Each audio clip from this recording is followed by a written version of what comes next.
لوگ اصل میں نا ہمارا مسئلہ نہیں سمجھتے، ہمارا مسئلہ کچھ اور ہے. لوگ ہمیں نا بلا وجہ پریشان کرتے ہیں، کبھی جھنڈے سے، کبھی ڈنڈے سے، کبھی جھنڈی سے، کبھی کسی شے سے، کبھی کسی شے سے. کبھی کہتے ہیں وہ نعت اونچی پڑھ لی، کبھی کہتے ہیں سلام اونچا پڑھ لیا، کبھی کہتے ہیں وہ جھنڈیاں لگا دی. میں نے کہا آپ کی بات بھی ٹھیک ہے، پر ہمارا مسئلہ تو سمجھو نا، ہمارا گزارا نہیں نا بھائی. جو کسے دا عاشق ہوئے وہ گالو سے دی 100 مکر بہانے کر کے.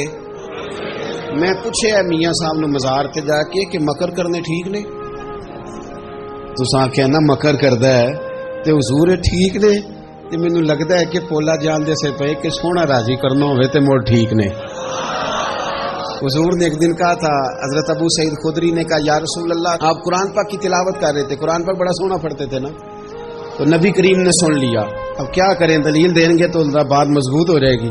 حضور نے سن لیا تو بعد میں فرمایا ابو سعید تو بڑا سونا قرآن پڑھتا ہے. رب کے علاوہ کسی کو دکھا کے عبادت کرنی جائز ہے؟ حضرت ابو سعید خدری کہنے لگے سن رہے ہیں، مجھے پتہ نہیں تھا آپ سن رہے ہیں، ورنہ میں نے تو اور بنا بنا کے پڑھنا تھا. اب تو مان جاؤ نا، جو کسے دا عاشق ہوئے گل اسے دی کرد ہے 100 مکر بہانے کر کے، 100 مکر بہانے کر کے او دے مرنے مرد ہے. میرے عزیز ہماری مجبوری ہے، لوگ اس بات کو سمجھتے نہیں، ہماری مجبوری ہے. حضور کا میلاد ضروری ہے، لوگ سمجھتے نہیں بات کو، اس لیے بلا وجہ رٹا ڈال کے بیٹھتے ہیں. بھئی ہم نے تو کوئی رٹا ڈالنا نہیں، نہ سیاست کا، نہ دولت کا، نہ اقتدار کا، نہ کسی اور چیز کا. سیاست دے جھگڑے اساں چھوڑ دیتے، اتنے محبت دا جھگڑا ہے، یہ چھڑا کوئی نہیں سکتا. تو میرے عزیز ہمارا حضور کے بغیر گزارا.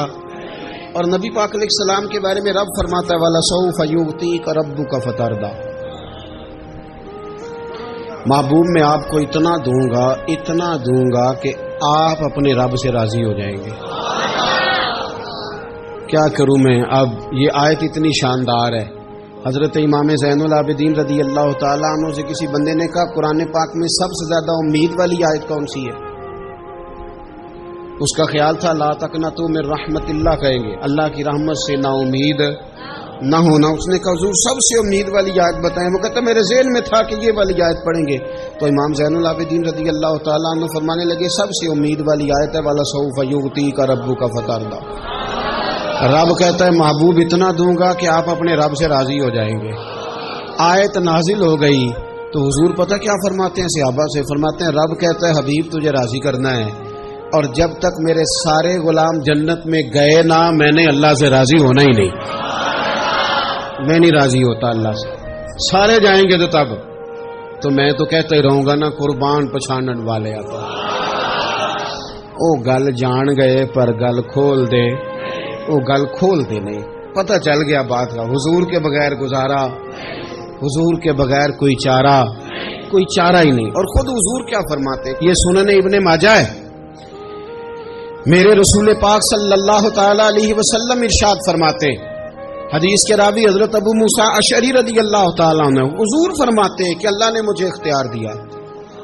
یا رسول اللہ کس بات کا؟ فرمایا رب نے اختیار دیا میں چاہوں تو آدھی امت بغیر حساب کے جنت چلی جائے، اور میں چاہوں تو اللہ سے اختیار لے لوں کہ یا اللہ مجھے شفاعت کا حق دے، میں سفارش کرتا جاؤں اور تو انہیں معافی دیتا جائے.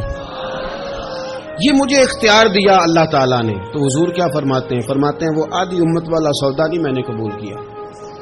میں نے نہ شفاعت لی ہے کیونکہ یہ عام تر ہے اور یہ کفایت کرنے والی ہے، یہ عام بھی ہے اور کفایت کرنے والی بھی ہے. اور حضور نے یہ لفظ کہے، یہ سنن ابن ماجہ کتاب الزہد دیکھیے گا، اس میں روایت مل جائے گی. حضور فرماتے ہیں یاد رکھو تمہارا کیا خیال ہے کہ میری یہ شفاعت پرہیزگاروں کے لیے؟ خود جملہ استفہامیہ سے بات کرتے ہیں. تمہارا کیا خیال ہے کہ میری یہ شفاعت جو قیامت میں سفارش کروں گا تو پرہیزگاروں کی کروں گا؟ حضور فرماتے ہیں نہیں، میں قیامت میں گناہگاروں کی سفارش کروں گا. میں گناہگاروں کی سفارش کروں گا، گناہگاروں کے لیے عرض کروں گا اللہ کی بارگاہ میں. کچھ دن پہلے میں کہیں پڑھ رہا تھا کسی کا مضمون، اس نے تشبیہ کس طرح کی دی ہے مجھے پتہ نہیں، لیکن لکھ دی بات. کہنے لگے ایک وکیل ہوتا ہے، ایک شفیع ہوتا ہے. ایک وکیل ہوتا ہے، ایک